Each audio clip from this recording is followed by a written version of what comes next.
Kagahapong adlaw nang laag ni sa payag kay natumbahan amo ang payag og mga kawayan. Nanilig mi kay perti na yung bagnuta. Tan-awar ko ng kawayan nga nasangit sa wire. Kailangan siya putlon kay para matarong ang wire. Tapos ako di pud ko magpahulahi. Dapat work pud ta diring dapita. So ako na siyang giguyo didto sa gawas para magamit namo siya pang koral kay nangadaot naman pud ang mga koral diri. Bawal kortak, makaluya, bawal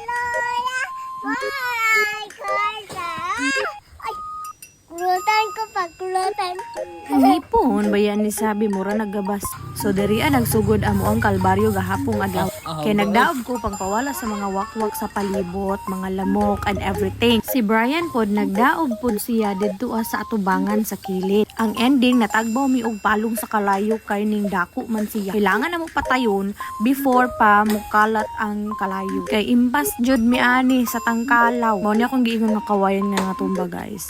Mao nito siyang gisunog ni Brian nga ning dako natagbaw tawon ko og akot og tubig sa sapa. Tapos diri apod tong ako ang gidauban. Sa among kabalaka amo ano lang jud ang tawong gidali og palong kay basin maunsa pa yung tawon ning mga tanom diri apong uban. Naluya naman mi diri na lang jud ang tawon among kutob nga nakaya nanilihig na lang in taon mi sa palibot kay mahayag.